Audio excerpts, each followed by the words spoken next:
Vous êtes en plein écran et tout le monde est attentif. Merci beaucoup, Madame Magnan, d'avoir pu prendre le temps de venir participer à notre journée de manière en distance, mais vous êtes bien là et on est très heureux de vous accueillir sur Bordeaux.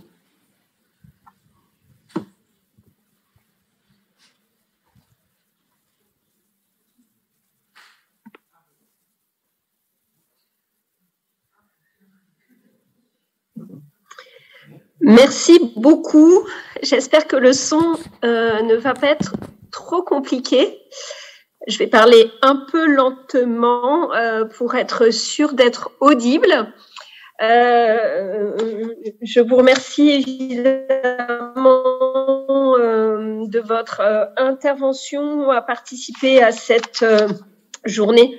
d'études dédiée à l'acte 2 de la réponse accompagnée pour tous. Réponse accompagnée qui démarche dynamique, vous le savez, qui a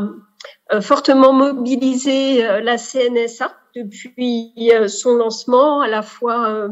en accompagnement des territoires préfigurateurs et puis en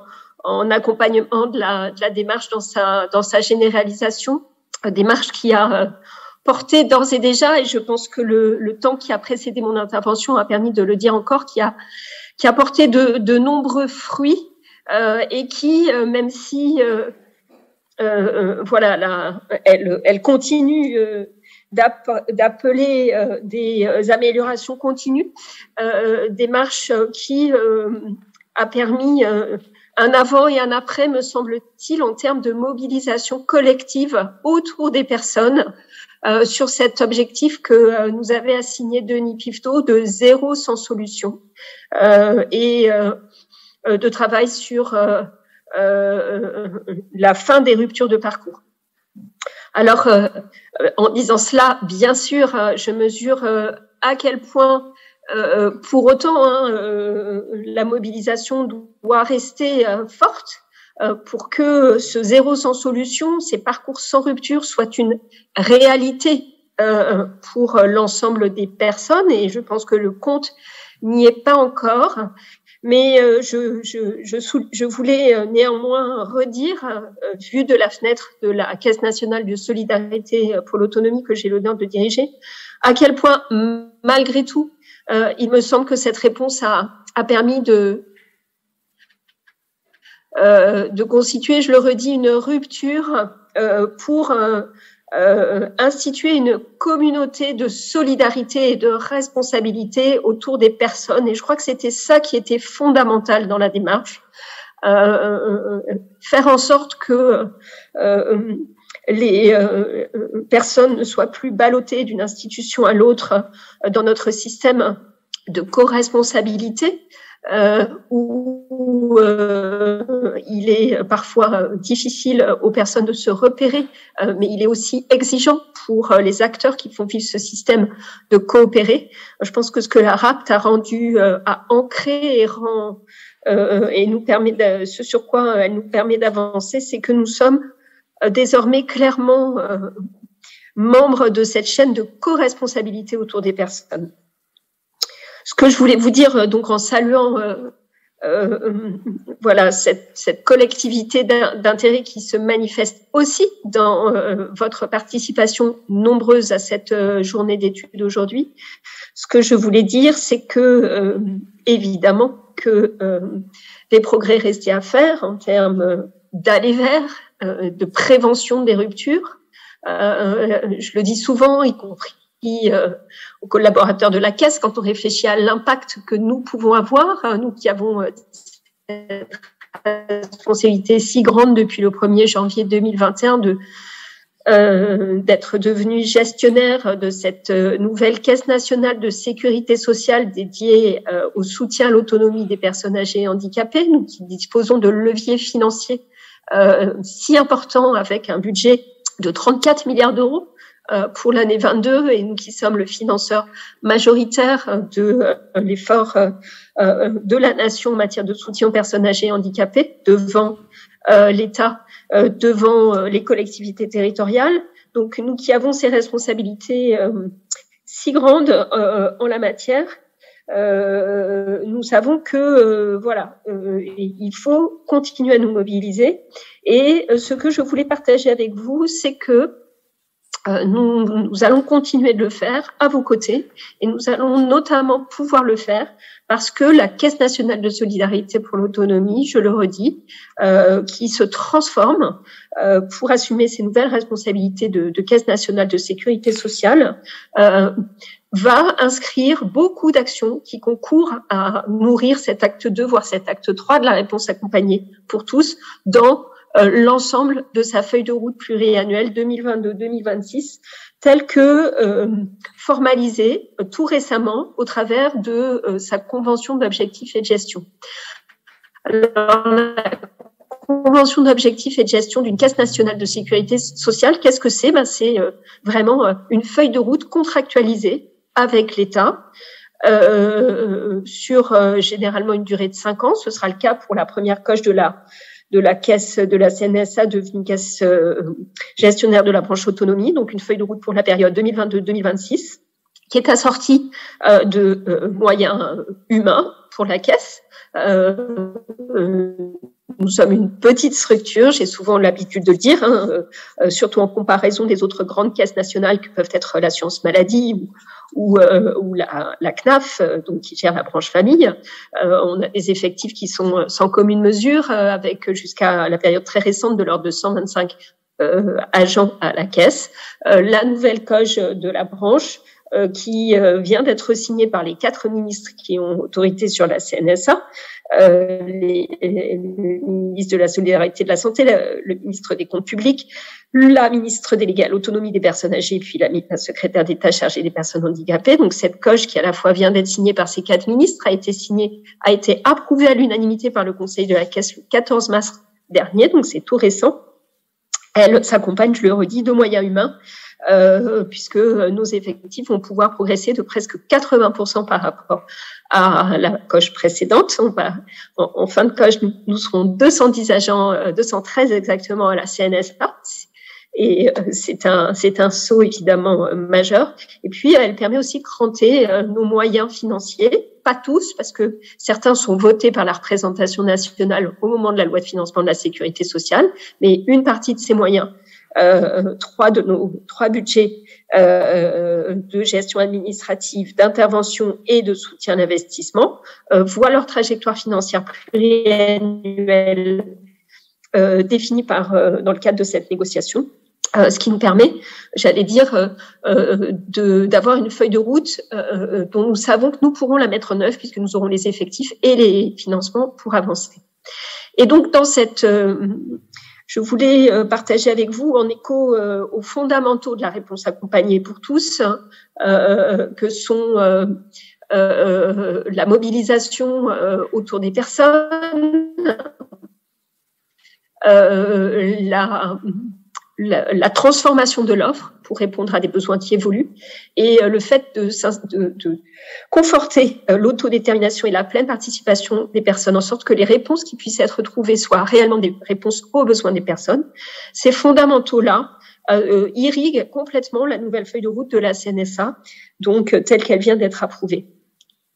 Cette feuille de route, en effet, elle s'articule autour de 3 axes, 3 orientations fortes qui ont été posées par notre conseil, dont c'est la responsabilité, et qui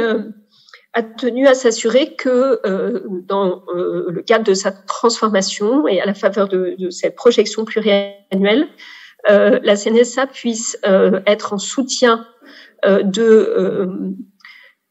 le fait que s'incarne, se traduise dans les territoires la promesse de l'autonomie dans la sécurité sociale. Ce qui veut dire, pour les membres du Conseil de la Caisse, que nous puissions garantir la qualité du service public de l'autonomie et l'accès aux droits, aussi bien des personnes âgées, des personnes handicapées et de leurs proches aidants.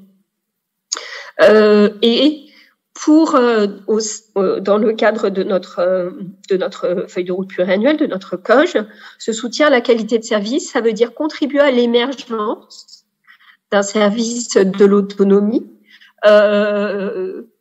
suivant les modalités que voudra bien retenir le prochain gouvernement, mais qui pourrait notamment s'appuyer sur les propositions du rapport tout récemment remis par Dominique Libault au gouvernement sur le contour du service territorial de l'autonomie. Un service de l'autonomie qui a notamment pour marqueur de prendre en compte les aspirations, le libre choix et la capacité d'autodétermination des personnes. Donc vraiment un service construit pour, avec les personnes. Et un service aussi qui favorise et rende possible l'équité de traitement entre les personnes. Vous l'avez peut-être vu en regardant le rapport de Dominique Libault sur le service territorial de l'autonomie. Je vous invite à le consulter si vous ne l'avez pas déjà fait. Mais dans ce service territorial, les fonctions cœur que Dominique Libault identifie comme devant être exercées, intégrées, rendues plus visibles, on retrouve bien l'information, l'orientation, l'accompagnement des personnes vers la mise en œuvre effective des droits qui sont ouverts dans les guichets, et le travail sur des parcours sans rupture. Et donc, pour Dominique Libault, le service territorial de l'autonomie, ce n'est pas seulement le guichet où on vient s'informer, où on est orienté, où les droits sont ouverts, c'est aussi le lieu où eh bien, pour les situations peut-être les plus complexes, pour les personnes qui ont besoin d'un accompagnement spécifique pour mettre en œuvre ces droits, on va trouver cet accompagnement. Et donc, sans que Dominique Libault prenne parti sur une forme de ce service territorial d'une manière ou d'une autre, sans qu'il prenne parti non plus sur le fait de doter ce service territorial d'une personnalité juridique. En fait, il est considère plutôt que ça n'est pas le sujet, mais il considère qu'il est indispensable d'avoir une qualité de service public homogène qui intègre notamment les fonctions qu'on appelle de coordination, quelle qu'elle soit, et quel que soit le format suivant lesquels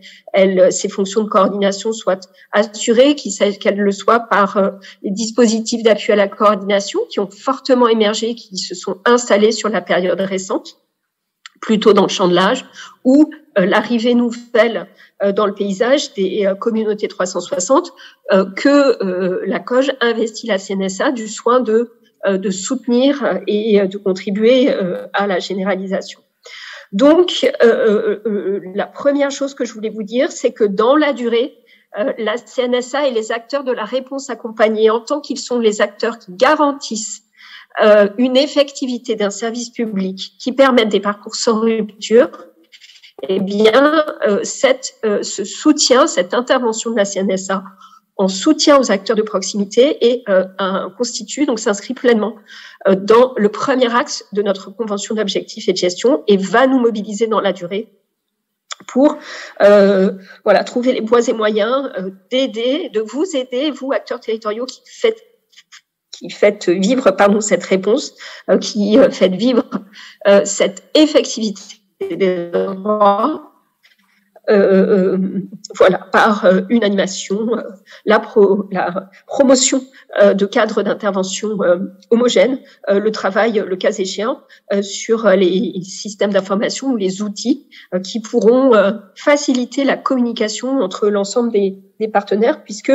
ce qui caractérise ces fonctions de coordination, c'est le fait qu'elles nécessitent une parfaite fluidité entre les acteurs, une agilité dans la transmission de l'information, et que ça, on peut penser que l'outil numérique l'aide. La CNSA, elle est, vous le savez, aussi mobilisée sur la mise en œuvre du programme ESMS numérique. Nous mobilisons des moyens financiers importants, 600 millions d'euros dans le cadre du Ségur, pour soutenir l'équipement des établissements et services médico-sociaux, mais pas que, notamment d'un dossier usager informatisé. Tout cela concourt pour nous à faciliter l'information, faciliter les parcours, et donc faire advenir ce service public de l'autonomie qui soit agile et qui soit en capacité d'aller vers les personnes.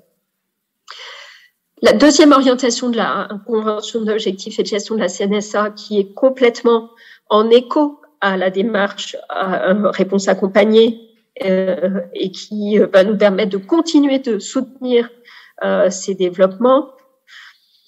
c'est l'orientation, c'est l'invitation forte qui nous est faite d'être en capacité de soutenir l'évolution du modèle d'accompagnement des personnes. Et là encore, je le dis, on est en correspondance parfaite avec un des axes de la réponse accompagnée. C'est un créail qu'il a montré assez récemment. J'ai toujours un doute, je ne sais pas si c'est celui de Nouvelle-Aquitaine ou de PACA. Donc, je vous prie de m'excuser par avance si je n'attribue pas cette étude au bon créail. Mais c'est un créail qui a montré, qui a travaillé assez récemment sur la question de la mise en œuvre effective des orientations prononcées par les MDPH. Et qui a mis en évidence le fait que plus de la moitié des orientations n'étaient pas suivies des faits. Mais en regardant de plus près le pourquoi de ces orientations non suivies des faits, le CREAI, donc je n'ose dire lequel, j'espère que vous le reconnaîtrez, a mis le doigt sur le fait que dans plus de la moitié des cas, l'orientation non suivie des faits n'est pas le fait, comme on peut l'imaginer spontanément lorsqu'on est acteur du système, n'est pas le fait de ce que l'offre serait saturée et que donc il y aurait des files d'attente qui rendraient impossible ou retarderaient la mise en œuvre effective de l'orientation de l'accompagnement. Non. Ce qui est très troublant, c'est que dans presque la moitié des cas, si l'orientation prononcée par la MDPH n'est pas suivie des faits, c'est que la famille, entre guillemets, renonce à la faire valoir, renonce à la mettre en œuvre. Pourquoi ? Parce que le service ou l'établissement vers lequel le proche est orienté pour un accompagnement ne lui convient pas. Alors derrière cela peut vouloir dire deux choses sur lesquelles la CNSA va continuer de se mobiliser sur la période à venir. Un, le fait que l'orientation n'a pas été assez travaillée en prenant en compte les aspirations des personnes. Ça, c'est le premier axe que je vous ai rappelé, et de la RAPT et de notre COG. Et donc, comment on outille les professionnels, en particulier sur des MDPH, sur le fait que la réponse doit impérativement et encore plus être construite avec les personnes pour prendre en compte ces aspirations, mais aussi comment on fait évoluer l'offre de service, parce qu'on le sait, et c'est aussi une des raisons majeures au fait que des jeunes devenus adultes se maintiennent dans des structures pour enfants, parce que l'offre pour adultes, c'est pas qu'elle n'est pas forcément là, c'est qu'elle ne convient pas forcément aux parents, que les parents, les familles, les proches peuvent considérer que le niveau de soutien, d'accompagnement, de proposition, de soutien de l'autonomie des personnes, ça ne sera pas forcément aussi intense dans le nouvel établissement, dans le service accompagnant les personnes adultes qui pouvaient l'être s'agissant des jeunes, que les familles nous interpellent aussi sur le fait que justement les besoins d'un jeune en situation de handicap en termes d'apprentissage peuvent être plus longs que ceux d'autres jeunes, et que donc il est important que dans les structures adultes puissent se poursuivre des activités pour développer encore les apprentissages, et que force est de reconnaître que toute l'offre adulte n'y répond pas. Donc là encore, et je pourrais multiplier d'autres exemples, celui-ci n'est qu'un parmi d'autres. Et donc, cette étude nous remontre et nous rappelle l'importance de l'enjeu de la transformation de l'offre pour que nous puissions nous assurer collectivement, je le dis, chacun avec sa responsabilité, et en particulier les conseils départementaux, les agences régionales de santé qui ont une responsabilité prééminente dans l'organisation, le pilotage, la régulation de l'offre d'accompagnement des personnes sur leur territoire, et bien que nous puissions nous assurer ensemble que, et avec bien sûr le concours, l'énergie et le dynamisme de structures gestionnaires qui sont très ancrées dans les territoires et qui sont souvent qui ont souvent émergé justement en réponse à des besoins non satisfaits, mais cette dynamique de réponse aux besoins, elle doit être soutenue, entretenue, permanente, constante, comme la démarche d'évaluation de la qualité, pour faire évoluer, pour transformer l'offre et permettre une réponse individualisée. Donc ça, je veux le redire, la CNSA, elle a un axe très important de sa nouvelle feuille de route pour continuer de soutenir cette évolution de l'offre, garantir aussi et disposer de nouveaux leviers pour promouvoir sa qualité, et c'est en particulier dans le champ de l'âge, la mobilisation du financement du Ségur pour soutenir la rénovation des investissements. Dans le champ du handicap, j'ai évoqué le programme ESMS numérique. C'est aussi une capacité d'intervention et une légitimité confortée dans le soutien aux professionnels, non seulement pour financer les revalorisations du Ségur et de tout ce qui a suivi le Ségur, c'est-à-dire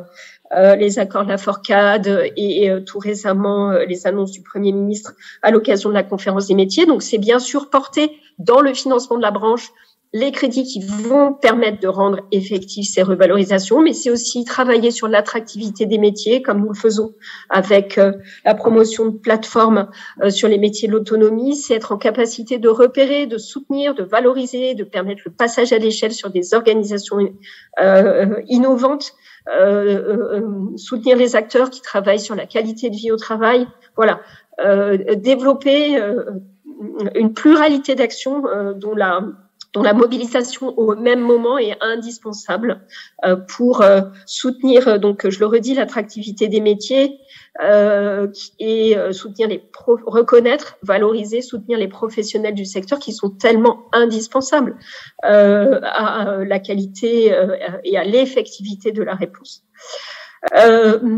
Et puis enfin, je veux le signaler, mais en passant plus rapidement, que le troisième axe de notre COJ, après le fait de garantir un service public de qualité qui mette la personne au cœur de la construction de son parcours, après le fait de soutenir l'évolution, la transformation et la qualité de l'offre, avec des leviers plus divers et des financements qui sont garantis par la COJ, et bien notre troisième axe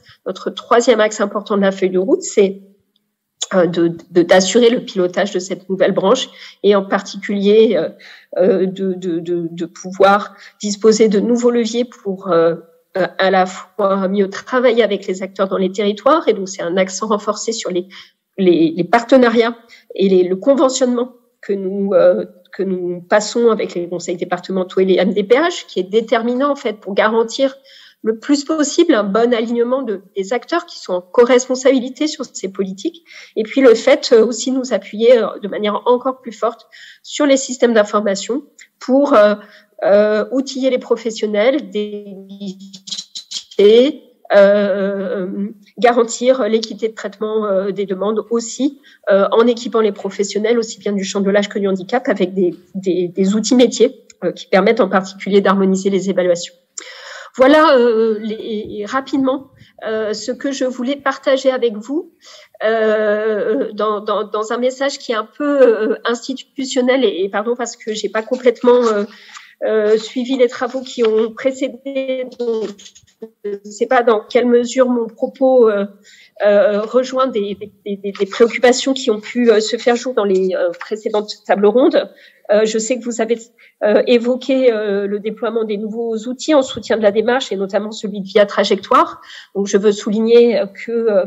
la construction d'un système d'information décisionnelle à partir de Via Trajectoire,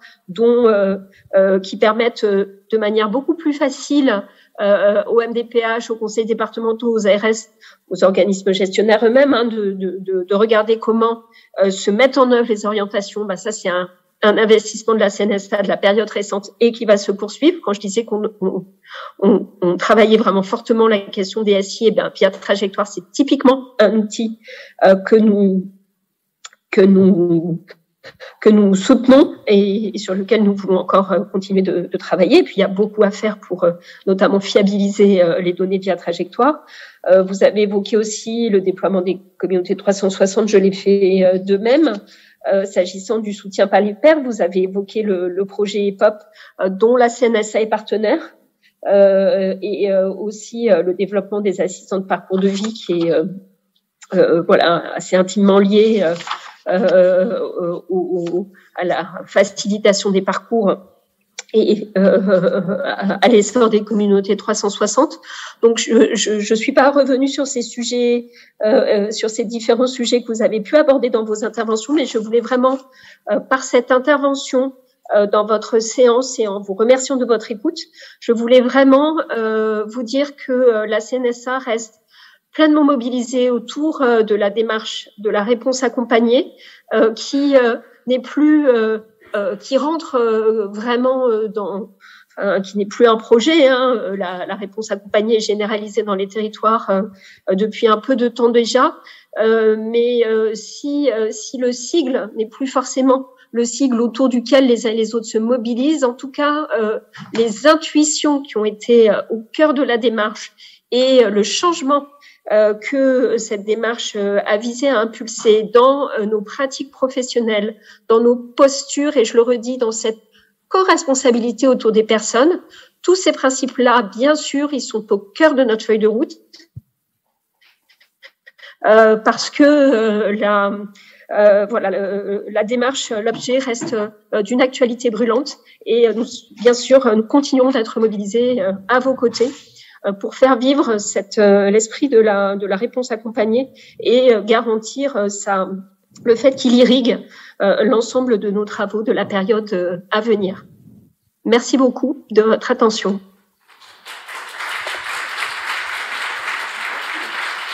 Merci beaucoup. Merci beaucoup, Madame Magnan. J'espère que vous nous entendez bien. En tout cas, merci pour les informations que vous nous avez communiquées, parce que on connaît mal. Je ne sais pas si je vais rapprocher le micro. On connaît mal encore la CNSA et d'avoir par votre bouche des informations sur la feuille de route sur les prochaines années et les priorités de la Caisse. C'est précieux pour nous et je crois que tout le monde a apprécié d'avoir cette communication directe de la directrice générale de la CNSA. Merci beaucoup. Merci, bonne fin de travaux. Au revoir.